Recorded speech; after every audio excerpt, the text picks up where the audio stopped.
আসসালামু আলাইকুম, মাদ্রাসা কালেকশনের জন্য এসেছি, দয়া করে কিছু সাহায্য দেবেন? মাদ্রাসার জন্য এই নাও। এ রিমন, ওই ছেলেটা চিনা চিনা লাগদিস না? কেন তুই চিনতে পারতেছিস নে? ও যে আলামিনী ছোট ভাই। আচ্ছা, ডাক দে দিন ওরে একটু। এই ছোট ভাই, এদিকে আসো। তুমি আলামিনের ছোট ভাই না? জি। তুমি দোকানে যে কিসের টাকা উঠাচ্ছাও? আমাদের হুজুর মাদ্রাসার কালেকশনের জন্য আমাদেরকে পাঠিয়েছে। ও, হুজুর পাঠাইছে? জি। আচ্ছা ঠিক আছে, তাইলে তুমি যাও। দেখিস হৃদয়, বাচ্চাদের কি অবস্থা, এইটুক বাচ্চাদের দিয়ে হুজুরা কালেকশন করাচ্ছে দোকানে দোকানে। এই বিষয়টা আলামিনের একটু জানানো দরকার। তুই ঠিক কথা বলেছিস, চল ওরে যে জানাই। আচ্ছা চল।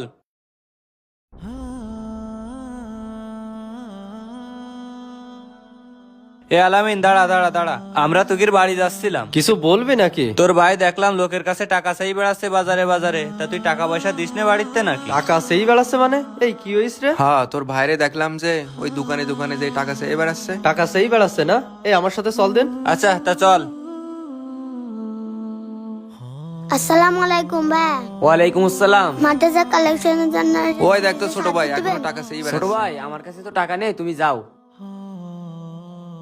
এই দাঁড়া, তোর হাতে কিসের টাকা? হুজুর আমাদেরকে মাদ্রাসা কালেকশনের জন্য পাঠিয়েছে, সেই টাকা। মাদ্রাসার কালেকশনের জন্য পাঠাইছে না? আমার সাথে মাদ্রাসায় চল। হ্যাঁ আলামিন, তাহলে তুই যা, আমাদের বাজারে একটু কাজ আছে। আচ্ছা ঠিক আছে, তাইলে তোরা যা।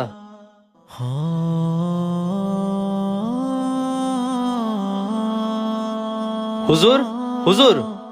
আসসালামু আলাইকুম রহমতুল্লাহ। ওয়ালাইকুম আসসালাম। আপনার সাথে কিছু কথা ছিল আমার। জি বলুন। হুজুর, আমার এই ছোট ভাইকে আপনাদের মাদ্রাসায় কেন দিয়েছি?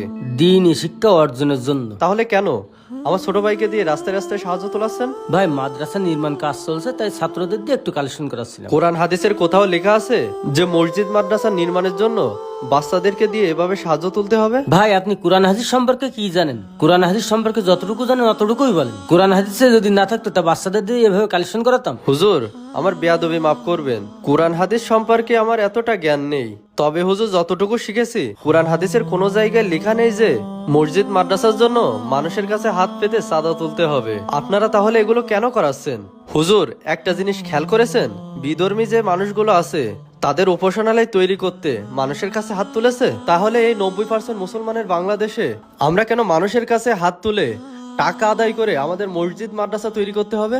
হুজুর, আল্লাহর রাসূল সাল্লাল্লাহু আলাইহি সাল্লাম বলেছেন, মানুষের কাছে হাত তোলার থেকে নিকৃষ্ট কাজ আর কিছুই হতে পারে না। তাহলে কেন এই ছোট্ট ছোট্ট বাচ্চাদেরকে দিয়ে মানুষের কাছে হাত পাতাচ্ছেন? তাহলে কি আমরা ধরেই নিব আপনারা ইসলামের নামে ভিক্ষা শিখাচ্ছেন? হুজুর, এটাই কি প্রকৃত ইসলাম? ইসলাম কখনো মানুষকে হাত পাতা শেখায় না। জানেন হুজুর, অনেক বড় কষ্ট হয় আপনাদের বেতন দেওয়ার পরও যখন দেখি এই মাসুম বাচ্চাগুলো টাকার জন্য মানুষের কাছে হাত তোলে। বেয়াদবি মাফ করবেন হুজুর, যেখানে প্রকৃত শিক্ষা নাই সেখানে আমি আমার ছোট ভাইকে পড়াবো না।